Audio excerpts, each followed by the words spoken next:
So with Isagi scoring the final goal to end the PXG game in chapter 293, there's no better time than to predict the final NEL rankings. That includes the 23 members who will be representing the Japan U20 team in the U20 World Cup.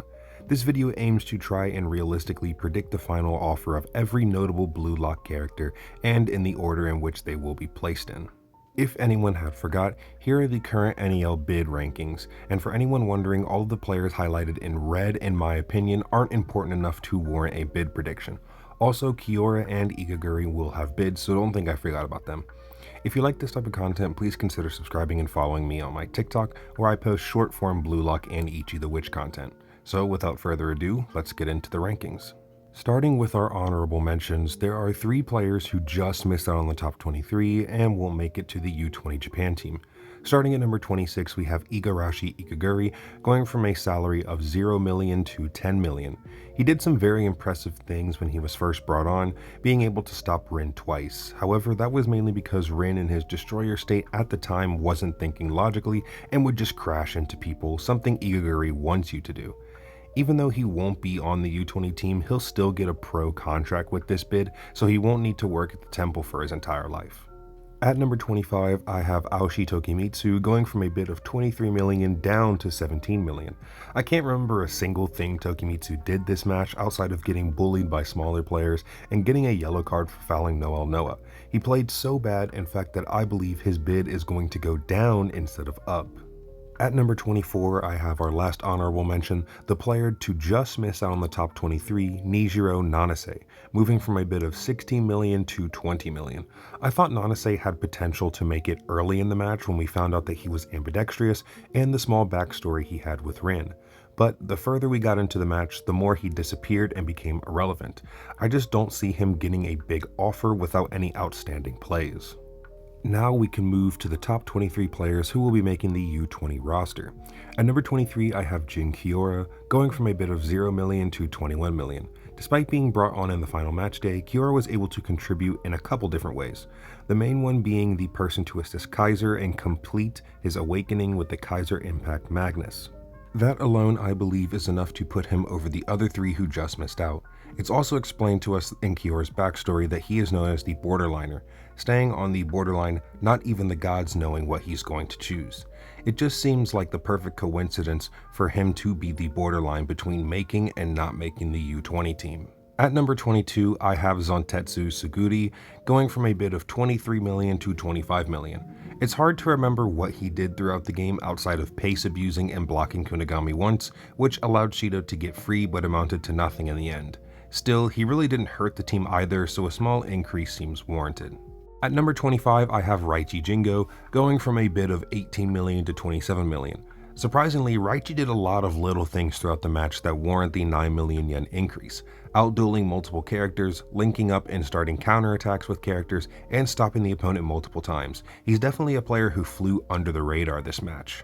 At number 20, I have Fukakugin with a bid of 28 million. His bid can't go up since he's a part of Ubers, and the only reason he's here is because they need a second goalkeeper. For those wondering who he was the U20 goalkeeper. So, moving on. At number 19, I have Ronze Corona, going from a bid of 34 million to 31 million, another player who I think will decrease. As much as I love Corona, he did practically nothing this game. The only thing I remember was him getting the ball stolen from him by Rin, then getting put on the bench right after, a tough way for one of my favorites to end the league. At number 18, I have Gin Gagamaru, going from a bid of 32 million to 36 million. Some people may think that this is too low because of his last second save against Rin, and while yes it was impressive, Gagamaru only gained 3 million yen in the Ubers game for entering flow and saving Baro's shot. I find it hard for him to go any higher, especially when he didn't do much else in this match. At number 17, I have Sendo with a bid of 37 million. His bid can no longer go up since he plays for Ubers, so this is where he stands. At number 16, I have Yo Hiyori, going from a bid of 20 million to 39 million. Some people may find this a bit too high, specifically because he didn't get a goal or an assist, but he was crucial through this game. If he hadn't shut down Charles and figured out his contrarian thinking, there is a good chance PXG goes up 2 goals before Isagi scores his 2-gun volley. He also played decent defense and had incredible passes as well. At numbers 15, 14, and 13, we have Kenya Yukimiya, Iki Nico, and Ryu Jubei, with bids of 36 million to 40 million, 40 million, and 45 million respectively. Nico and Ryu play for Uber, so therefore they can't get a new bid, so this is where I believe they land.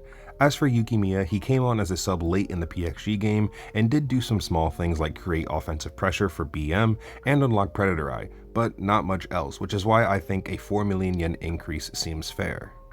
At number 12, I have Tabito Karasu, going from a bid of 35 million to 47 million. Karasu was put in a very unlucky position playing behind Charles. He never really got to show off his incredible playmaking while being stuck in the defense, but he was still critical to PXG's success. Getting to 50 balls before players like Hiyori who have top tier metavision, unlocking metavision himself and blocking Isagi's 2-gun volley, and even outdueling Raichi. Yeah, some pretty insane stuff. At number 11, I have his third selection partner, Otoya Eita, going from a bid of 42 million to 55 million. The self-proclaimed ninja was also given an unlucky draw playing on FC Barca, where he has no one to help him except for Bachira. I don't think he'll do much this game, since this match is set up to be Nagi's comeback, but I do think he'll assist Bachira, so that gets him a decent increase. We have now reached the top 10. If you've enjoyed this video so far, feel free to leave a like and comment what you think all of the bids will be. At number 10, I have Oliver Aiku with a bid of 60 million. Since he cannot play anymore, this is where I believe he will land. At number 9, I have Chigiri Hiyoma going from a bid of 55 million to 70 million. Chigiri has been the light in a very, very dark Manshine team, most likely scoring in every game so far, and I don't see that stopping here. Despite this being the Nagi game, I believe Chigiri has the ego to score a goal and boost his salary once more. At number 8, I have Mikage Reo going from a bid of 34 million to 75 million.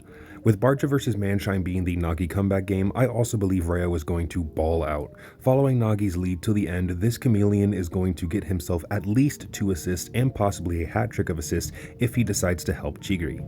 Not to mention, only 1 assist got him a bag of 40 million to start, as he was stated to have controlled the midfield and create multiple chances for Manshine. At number 7, I have Rensuke Kunigami, going from a bid of 50 million to 82 million. The former hero easily played his best game in the NEL despite not scoring. He was a defensive menace, pestering Shido for 80% of the match and having him on lockdown. On top of reacting with Isagi in a triple top performance play while getting an assist, I see a big rise in his bid coming with the game that he had. At number 6 and 5, I have a tie between Bachira and Nagi. Bachira going from a bid of 79 million to 100 million, and Nagi going from 40 million to 100 million. Sadly, Bachira got an unlucky draw like Otoya, having nobody except him on Barca, and it just seems like FC Barca is everyone's punching bag. I don't see Bachira scoring more than 1 goal this game due to it being the Nagi comeback game, which will get him a 21 million increase. As for Nagi, he's definitely going to get a brace and maybe even a hat trick. I'm a firm believer that Nagi has to evolve and come back to make the story interesting, which is why he'll shoot back up the ranks and secure a top 6 position. At number 4, I have Shida Ryusei going from a bid of 100 million to 130 million. Blue Lock's Demon was off to a flying start, scoring very early in the match, but once Kunigami was on him, he faded into the background until after Rin scored his crash shot. He then accepted a contrarian mindset and played for the sake of the team, passing to Rin and getting back on defense. A 30 million increase seems like a fair amount to me. At number 3, I have Baro Shoei with a bid of 150 million. It's crazy to think he only played 3 matches and is already this high up. If only he had played in the first game. But that's alright. My glorious king will prove himself worthy of being top 2 during the U20 World Cup. We now have the top 2, Rin and Isagi. And I believe that number 2 will be Rin Itoshi, going from a bid of 198 million to 240 million. Rin got off to a rather slow start this game. To be fair, Charles wasn't really passing him the ball, but that's not an excuse if you're Blue Lock's supposed number 1. He finally got it together after Kaiser scored and entered his destroyer flow, completely embarrassing BM twice, which Loki said would get him banned in a real match. I do think this will hurt his overall value, on top of refusing to play as a team which single-handedly lost him the game in the end. Individually, he's Blue Lock's best player, having great dribbling, speed, strength, and even Predator Eye. However, his selfish playstyle is going to cost him in the end, losing out to just one man. At number 1, I have Isagi Yoichi going from a bid of 150 million to 250 million. Isagi did everything this match, from playing defense, playing in the midfield, and playing in the offense. Not only did he break down multiple players and cause them to evolve, he also evolved himself. He created the first ever triple peak performance, scoring a 2-gun volley, using himself as a tool for the team's success, and even adapting faster than anyone to score the final goal and win the game. There is no other man worthy of being the #1 player in Blue Lock other than the new hero of the NEL. That's all I have for this video. If you enjoyed, please consider subscribing and following my TikTok. It's all free and it only takes a couple of seconds. With that being said, I'll see you guys in the next one.